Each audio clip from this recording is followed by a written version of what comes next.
Today's an interesting day because I am streaming from my tea room. I've made this nice studio space for making higher quality content for you guys. And today I'll be speaking on Chinese tea history. Found an interesting article I wanted to share with you all. And oh, let's see. As everybody, mic should be working. Everything should be working. I'm like working from a whole new system now as well. Got my little laptop here. I don't have like, a control board that I usually have from my desk, but I am so much more comfortable here in my tea room, able to spend some time with you guys. Yeah, so this article is about the oldest tea set ever found in history. It's on display in a museum currently. And there was a really nice article posted in China Daily about this artwork, which is, old teapot, old silver teapot. All right, so it looks like everything is working. It's always interesting with a new setup. Hey, Marco. I'm streaming from my tea room today, so it's a new experience. It took a lot of work to set up the studio in here. It's like separated from where my internet connection is, and it's dark in here as well, so I have to bring all the lighting in. But I'm grateful to be here. It seems as if everything is working. Oh, you know what's not working?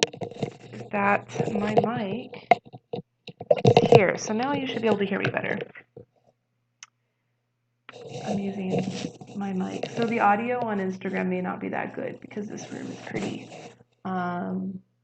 it's pretty closed in.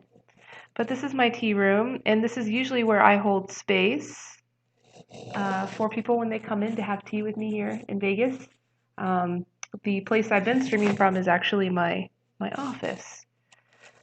So, yeah, I'm going to be drinking some spring harvested shangpu from Yiwu Mountain from spring 2012. So that should be a nice tea. And I'll need hot water to make nice tea, so I'll be right back.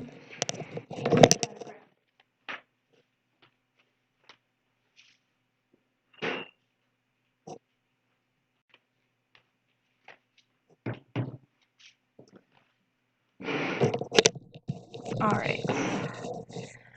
So, prime everything up. So the reason why I wanted to talk about Chinese history in relation to drinking this tea is that I personally had a lot of confusion about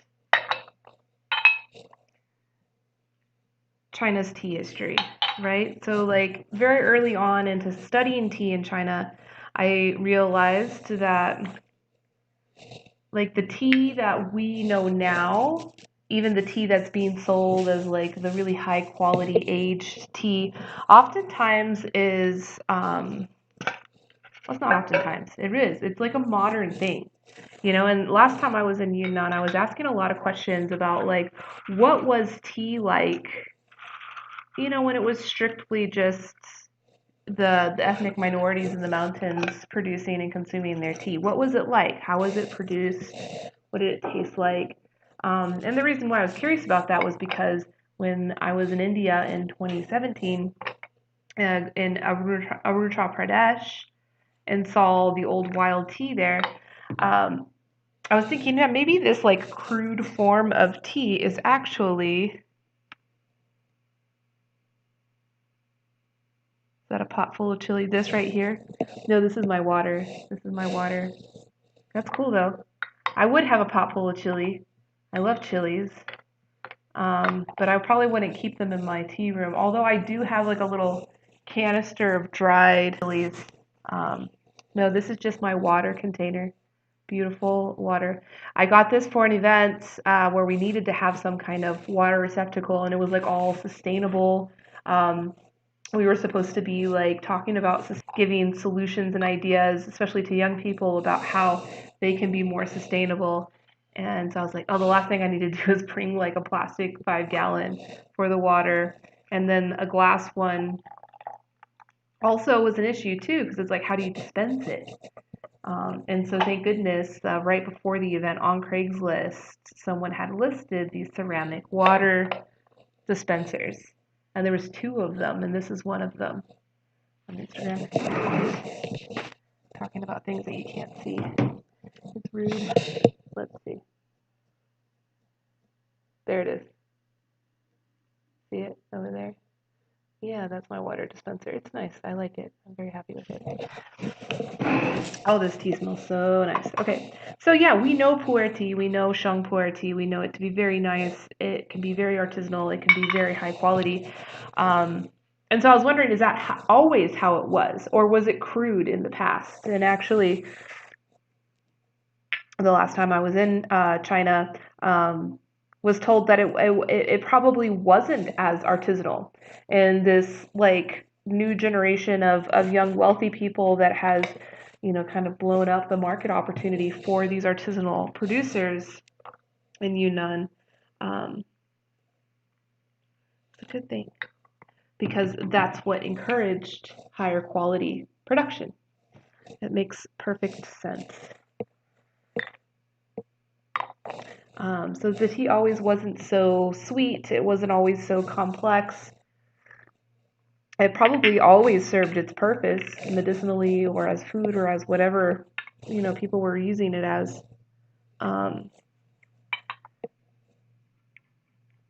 Yeah, so this article is,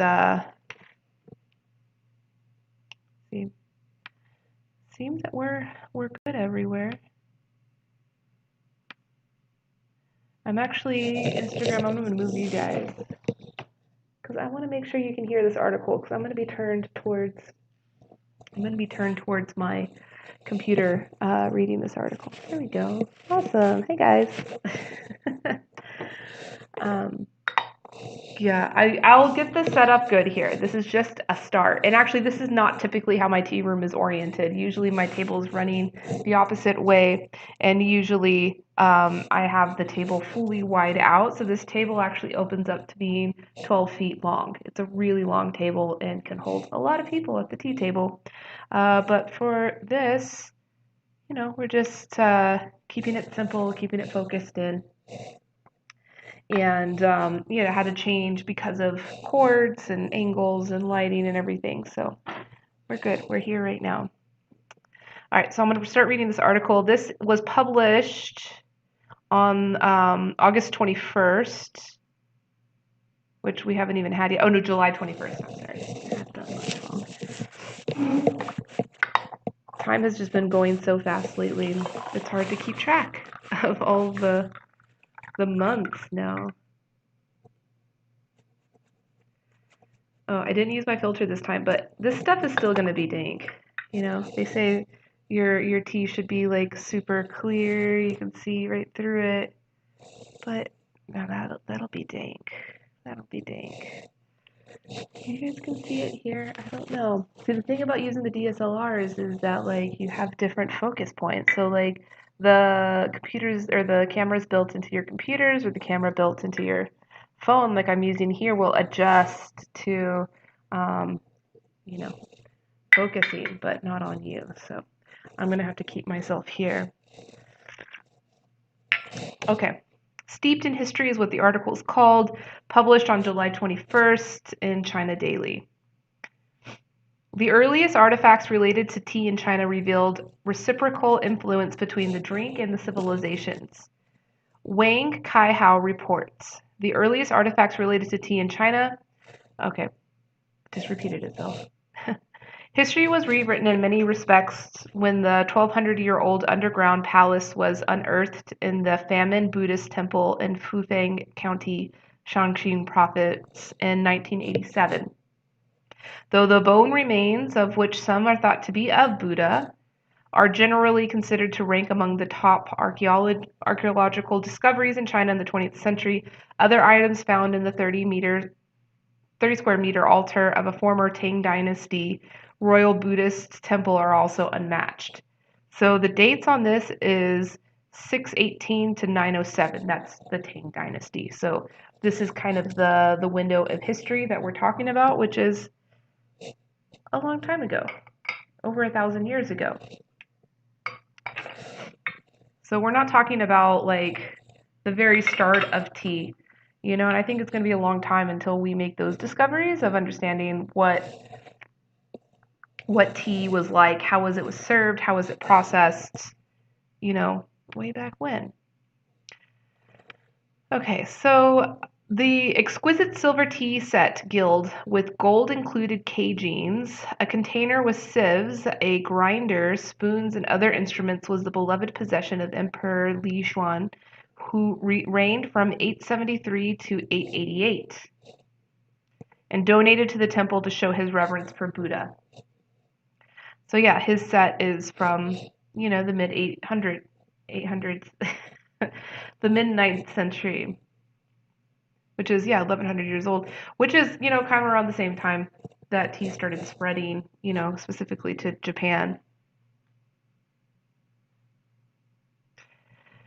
Liang Guilin, a researcher with the museum and a veteran scholar specializing in tea-related history, says the earliest known tea was pounded and shaped into cakes after being steamed and dried. These were stored in cages when taken to the royal palace. When people prepared to enjoy tea, they'd break the cakes into small pieces and grind them into powder. Sieve tea powders were poured into boiling water, and people added salt. Boiling times were methodically controlled to produce Goldilocks conditions, not too fresh nor too old, he says. The set includes a turquoise-shaped container that's believed to be an incense burner used to enhance the experience. That's cool. So, incense and, creating that whole Zen environment has, been a part of tea culture for a long time.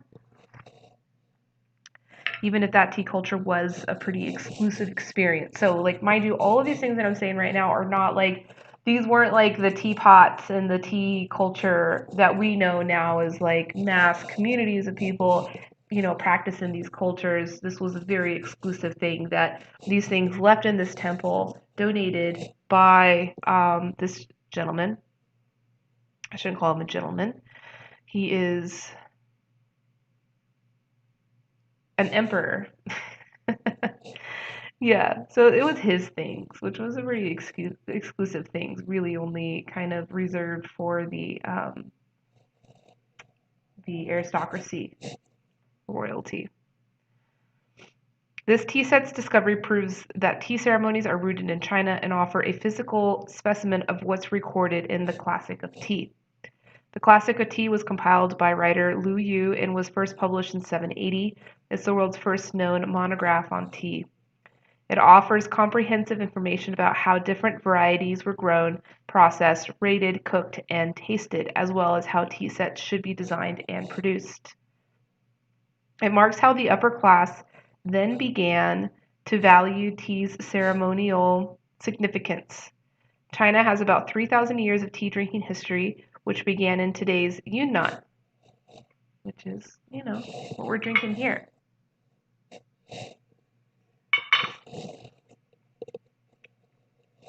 And Guizhou provinces and gradually spread northeastward.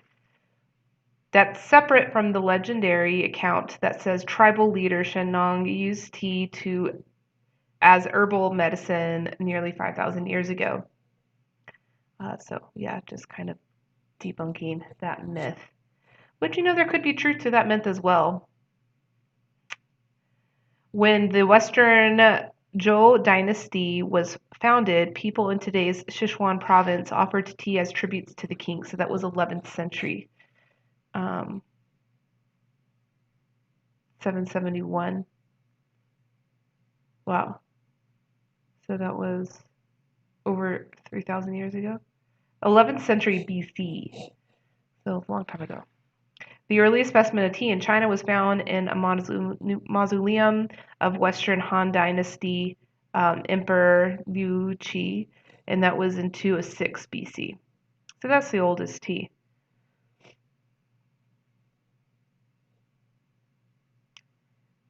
All right, so then it goes on to talk about more about the history. I wanted to like talk or like look more specifically in this article about the art pieces, the teaware pieces that are on display. Even after drinking tea became a ritual among aristocrats, monks, and literati in the Tang dynasty, it remained a way for commoners to feed themselves. That probably explains why salty tea and butter tea are common dishes in some regions of today's South China. So in the Song dynasty is when the ceremony with the bowl of tea powder came about. So that was 960 to 1279.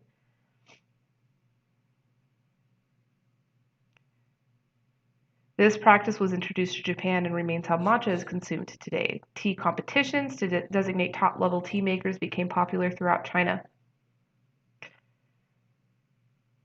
Emperor Huzong from 1082 to 1135, um, who is noted for being a weak ruler but an excellent artist.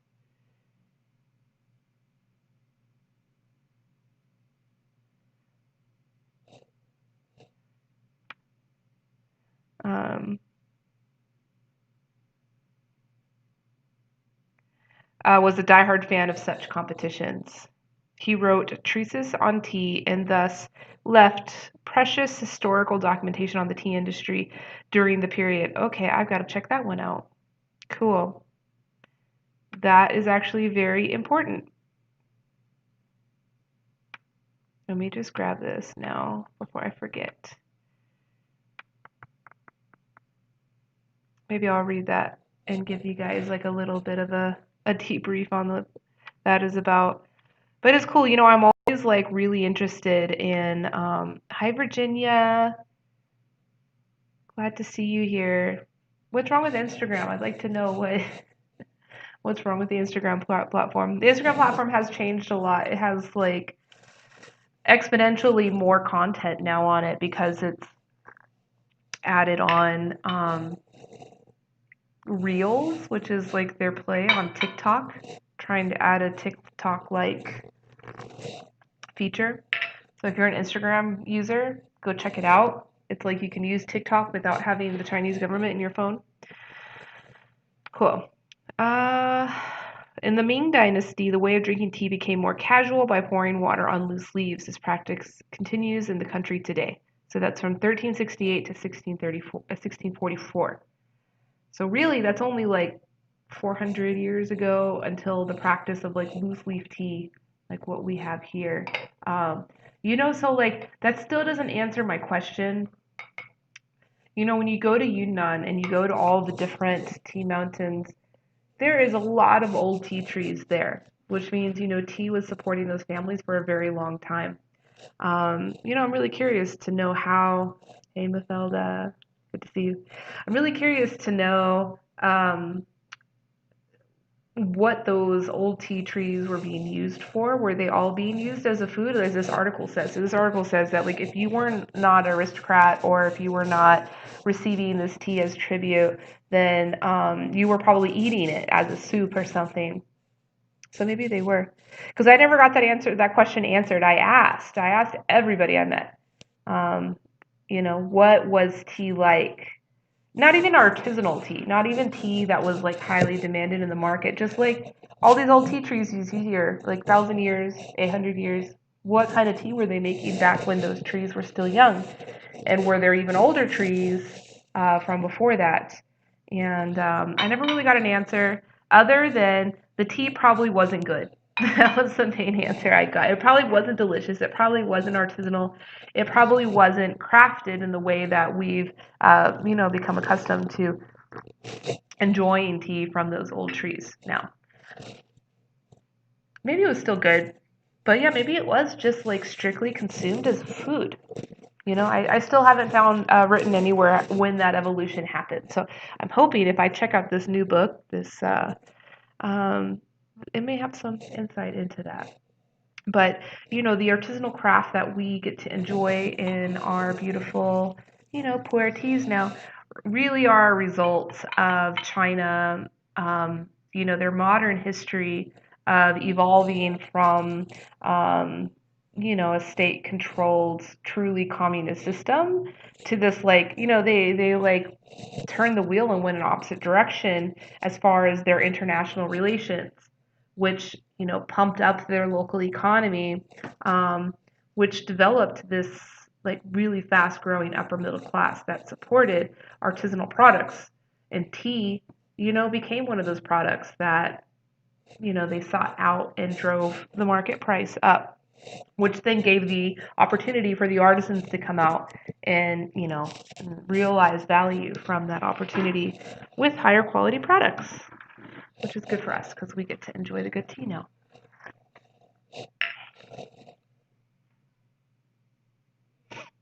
During the Ming era, tea was pan-fried and dehydrated during processing and then rolled and dried.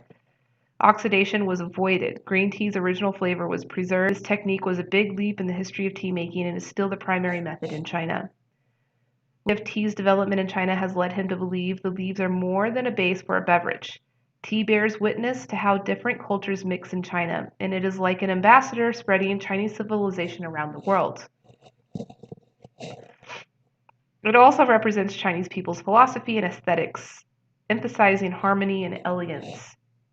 He considers an exquisite tea set to be the father of good tea, and scalding water to be the mother. The best tea can only be made through balancing different elements. As Lu Yu has pointed out, tea drinking is not simply to quench your thirst. It needs to quiet atmosphere and simple lifestyle to fully appreciate the flavor. Ancient literati came to understand philosophy and even the wisdom to govern nations from cups of tea. Tea can continue to inspire us to look for inner peace and respect nature when pursuing our goals. And that is how you end a newspaper article. Jeez. Wow. So that's that. That was a good little story, Good little highlight of Chinese tea history. I mean, I'm sure there's better, more.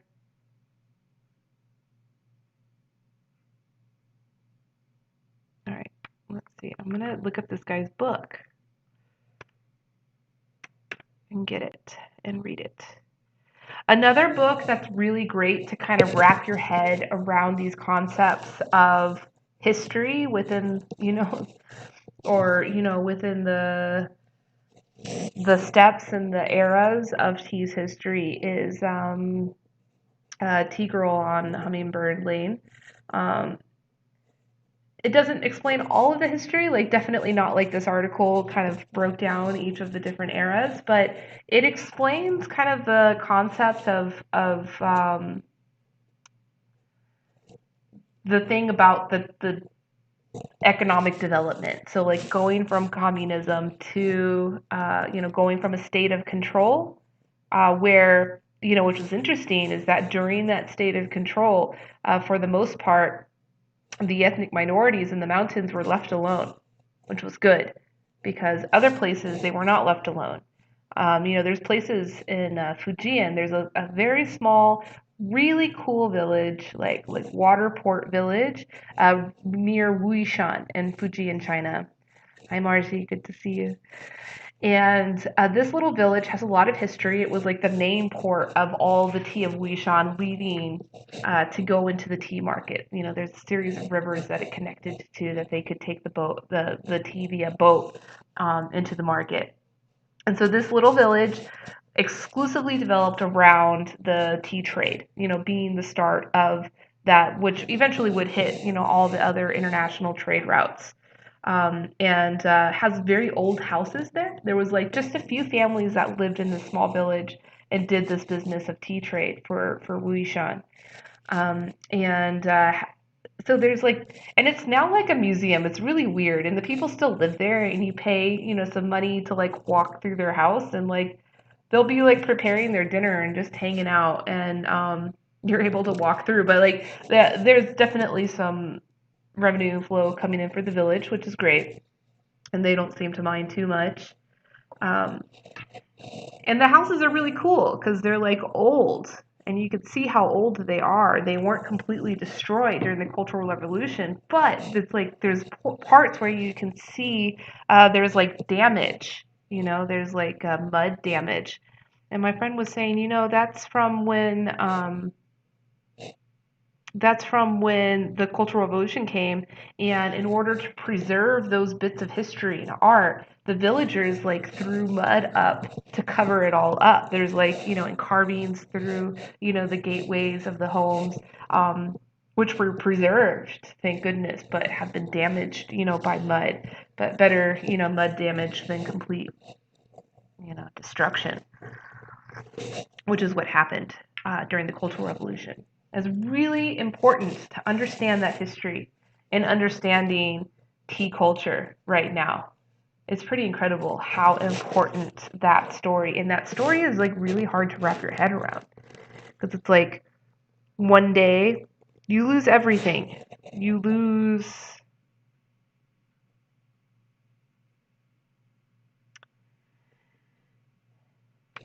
even your land. People were losing their land. They were losing their intellect. They were losing their work, definitely, to serve this other purpose. It just happened like overnight. And then in the 90s, just one of the rulers decided, hey, this is our chance to start developing wealth. Let's go hard on the international market. And so they kind of exploited that control that they created to become very competitive in the international market, being able to cheaply produce products for the consumer market that really exploded after the 1950s. And then that turns around and develops these really wealthy people, like kind of unsustainable economic growth within China, within the cities specifically. And that unsustainable economic growth, trickled through into the tea villages, which is cool of all places, because these places were very poor. And so, yeah, read The Tea Girl in Hummingbird Lane. You'll totally understand all of the story. It's like a very beautifully, painted picture of what the tea mountains in Yunnan are like. Unfortunately, The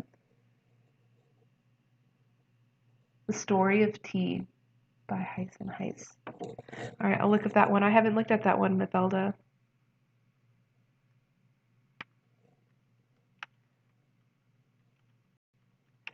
I don't know. I've kind of like, I'll be honest, I kind of given up on like reading tea books, and then people tell me, "Oh, you should write a tea book. Like that's the thing you need to do." And I'm like, I would love to write a book. I love writing, but I just feel like tea books have become a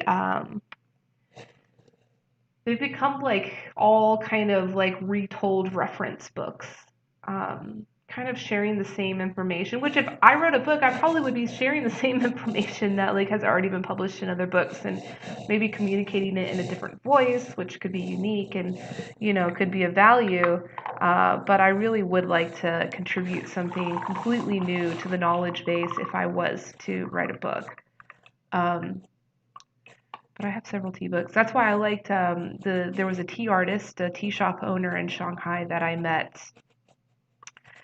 He had an incredible tea shop. He had a wall full of every single cultivar of tea in China. The leaves like pressed and dried and all displayed in small frames. It was really great. And that was just his tea room. I mean, that'd be like me having that like just on the wall here. Oh, here's all the tea leaves, the cultivars. Maybe I'll get to that point at some point.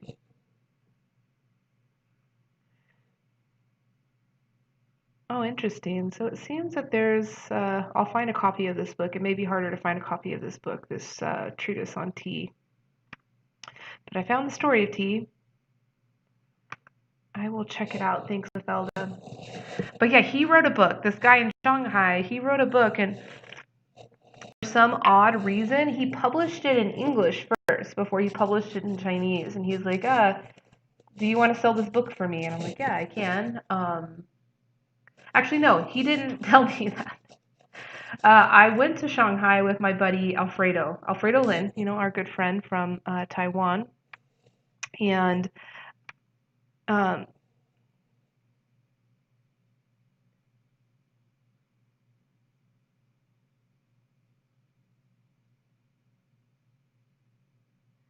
Oh, I see. So Virginia's saying that Instagram is just unstable. You're right. You're right. Well, I'm broadcasting from my tea room where my signal, but I speed tested before I went, and I should have had enough download and upload to be clear. But yeah, Instagram is finicky. It is going to be much better from, the internet shot. Thank you, Virginia, for that feedback.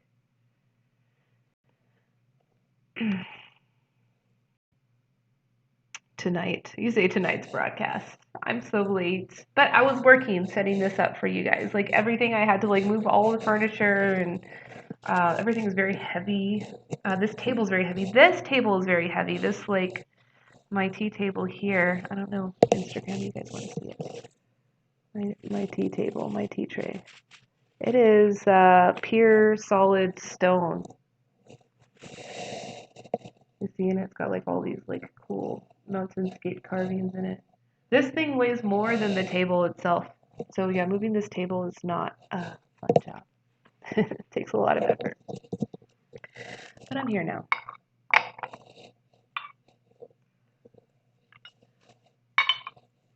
So I'm still confused because when I went to India to Arunachal and they made this bamboo crude shangpuer tea and they said, oh, this is like our village's tea. This is like our tea that we drink.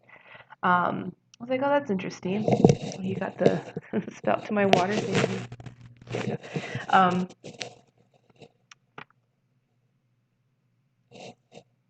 I was finishing another story. I'm going to finish my other story about his book, Tea Nation. So Alfredo gifted me a signed copy of the book from that tea artist. I read it and I was like, whoa, this is so different. It's like the history of tea told through an ethnobotany perspective. And then the voice is this psychedelic, it's like Hitchhiker's Guide to the Galaxy type of thing. So it was kind of a fun read. And it wasn't like an encyclopedia that was telling you this is how you do that and that and that. It was you know, told in a very poetic way, even starting from the Big Bang theory, that that's how life started, and then the seed started, and then human found the seed, and it's really cool. And then he talks his vision of the future of the tea plant and man's relationship with tea plant. So it's a fun book to read. That one was definitely unique and really inspired me of okay, maybe there is a voice or a subject or a way that I could tell my perspective of the story of tea, and do it in a very educational and interesting way, similar to my friend from Shanghai. Not to say that I want to write the same book he's written. I'm not an ethnobotanist and definitely not a poet, but I can be a storyteller, and so that's what I think I want to do is tell a story, like a historical fiction. I love all those James Michener books. He writes different books on the different states in America. Very detailed, with kind of fictional characters, false names that are based on the real life historical figures of the histories of those states. The tea is still very good. You want to see the leaf?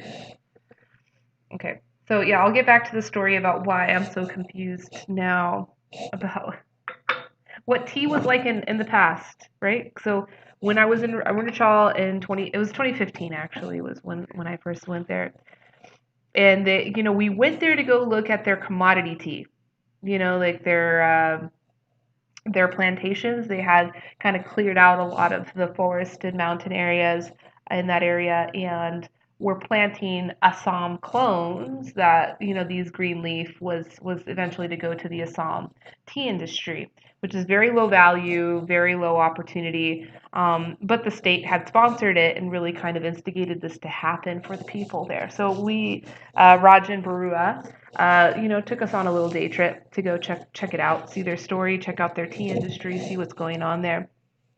And during our lunch, they pull out this tea. They give me a cup of tea. Whoa, this cup of tea is nice. What, no, it wasn't nice. It was interesting. That's the better word for me to use there. Interesting because Um, it tasted like it definitely tasted mineralic, like earthy. Like I could tell the tea plant was harvested. It was coming from seed and had a pretty deep root system. I could taste that. I could feel that in the tea. And but it wasn't processed very well, and it was super smoky, really, really smoky. And I said, "What is this? What are you serving me?" It was like nothing like I'd ever tasted in India before. I've definitely tasted similar teas from like Burma, other places like that. I was like, "Oh, this is interesting. What is this?" And they're like, "Oh, this is our tea. You came here to teach us about this new tea we're growing, but this is our tea." And I was like, "Your tea? That's interesting. How long have you been making this tea and enjoying it?" And they're like, "Yeah, since we can remember." So that is what confuses me. And I was like really asking them a lot of questions, like, what is the story? Where did the seeds come? And they don't have a whole lot of their history written. It is, oracle history, which oftentimes is the best, because there's a lot of pride in the action of passing down stories.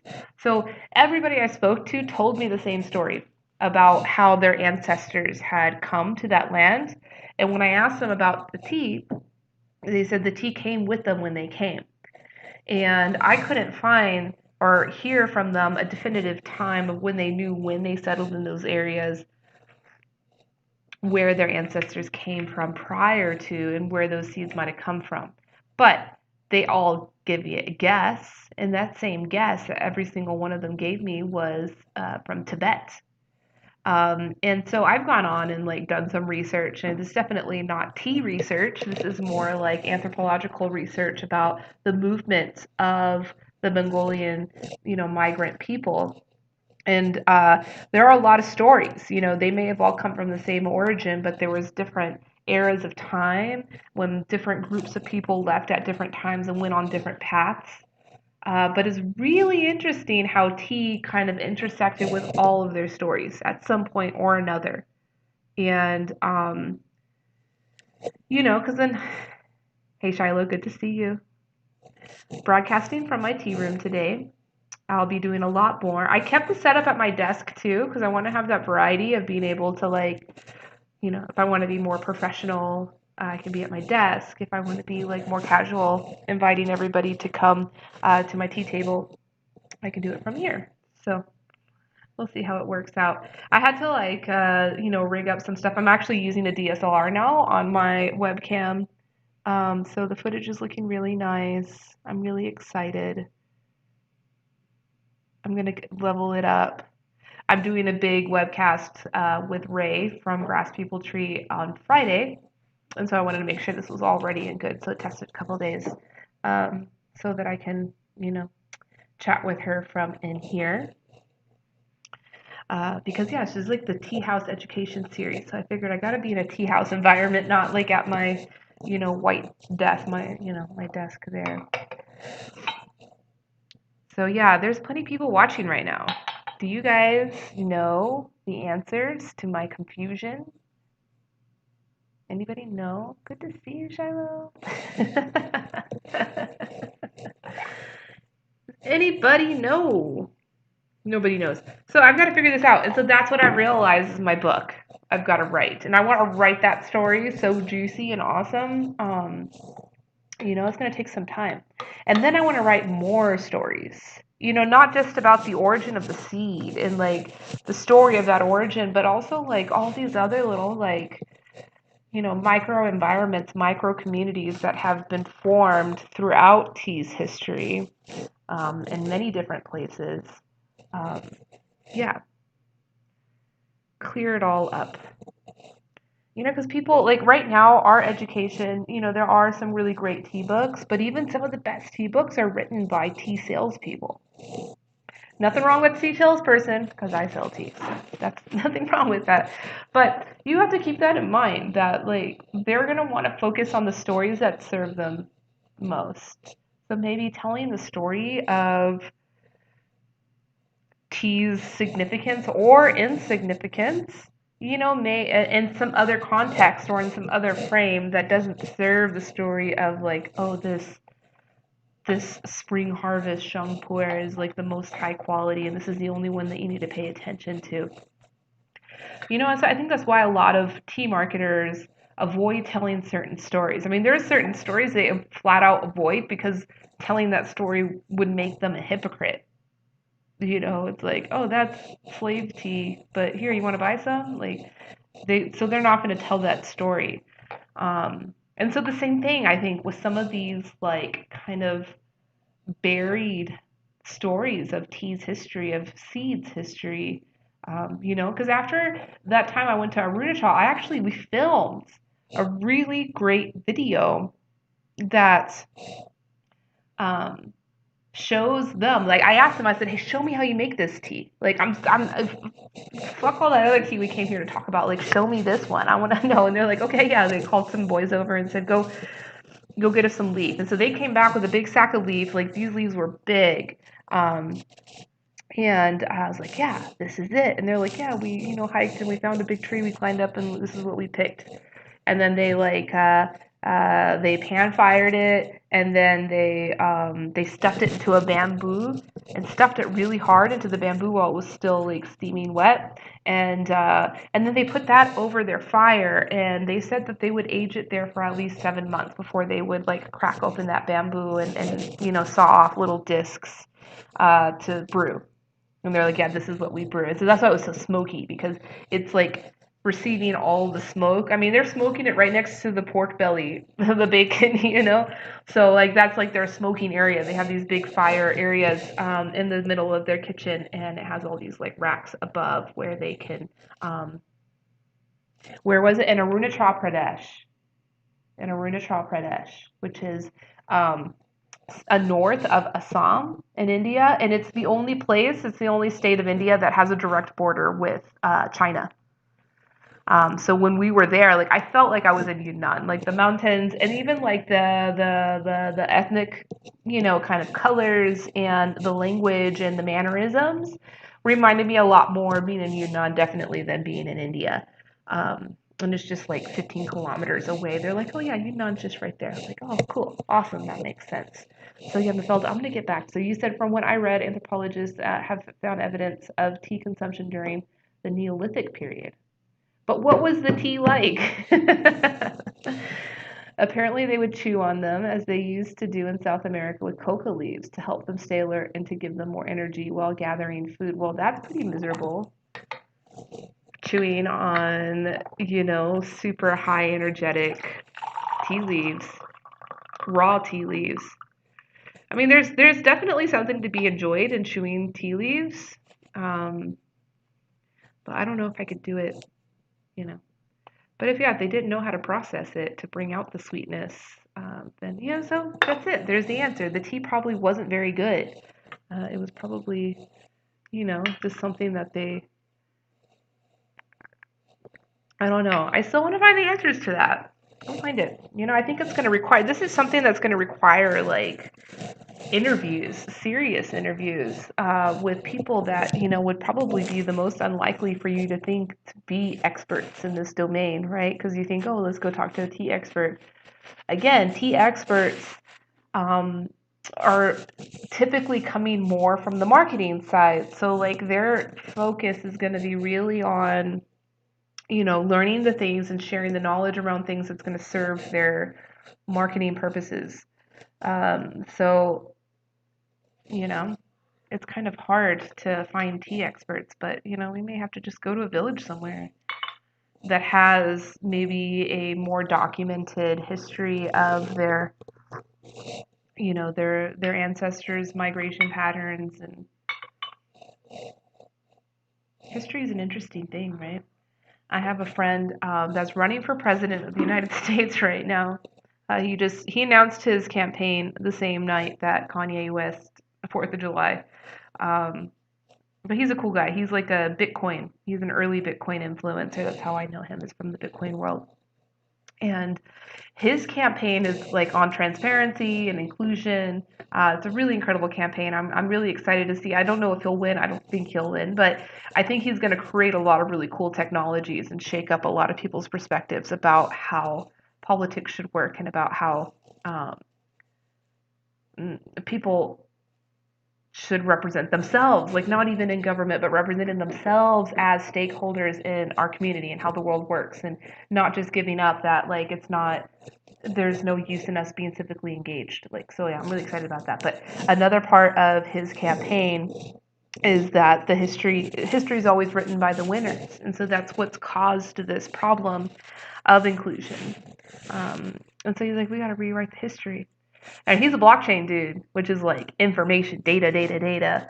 So I'm really looking forward to seeing how he, how he addresses that. Like, how will history be made? So basically, he hasn't launched it just yet. I'm keeping my eyes peeled as soon as it is launched. He's launching a platform, his campaign, or his campaign's platform online. And instead of it being just like this document that you like scroll through to read, it's going to be an interactive platform, like a literal platform that will have, it will have documentation in it. It will have ideas in it. It will have his platform, but it's also going to have the opportunity for a community to be built, to edit, to comment on, to write amendments, to and then I was telling him too, hey, you should have like a live streaming community engagement element to it too, to like get people actively talking like 24/7, like these kind of Zoom rooms that you can drop in, round table discussions you can drop in to talk about certain subjects, to host constitution study groups. So that could be fun. And rewrite that history. Ultimately what he probably want to do is just like kind of open source everything that's created in that experience. Be like, hey, here's what everybody thinks. Actually, we had over 1 million people contribute their certain platform item. Oh man, that'd be so incredible.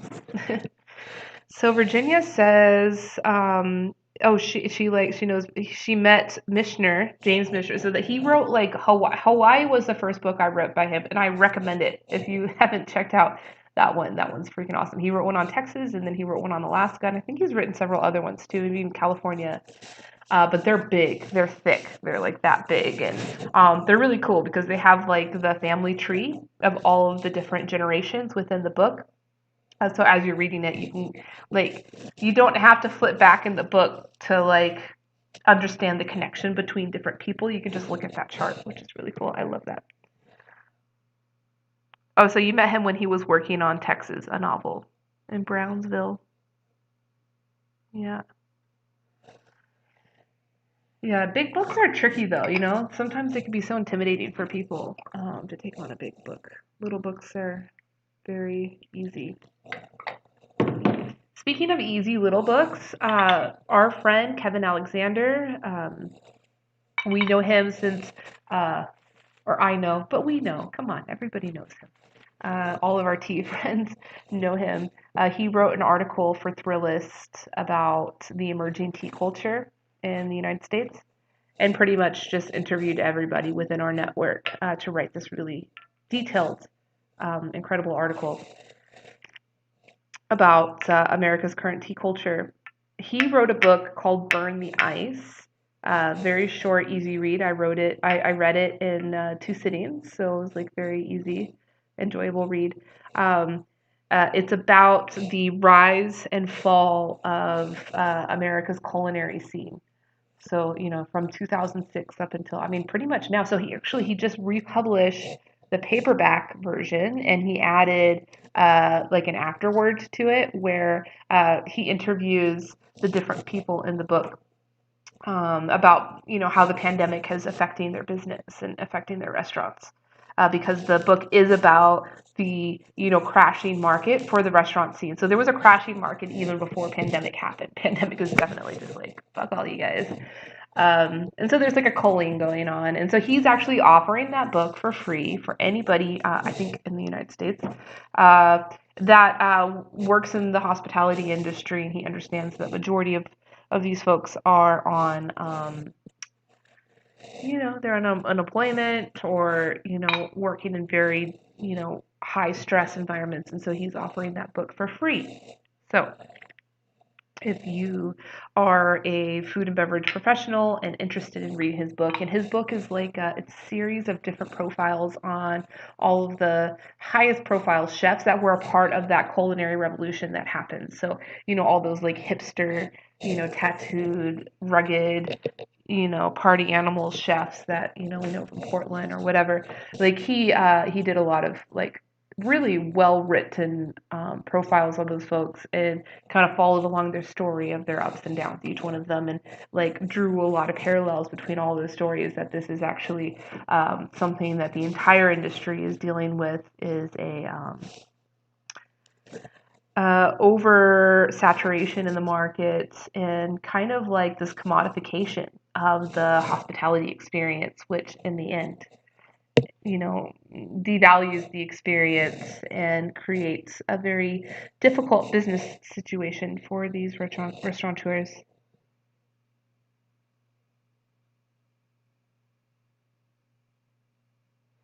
Yeah, Mafeld, the timeline. So yeah, this article that I went over, is it was kind of part of that timeline. I know there's like much more, and I've looked at that before, but even that doesn't.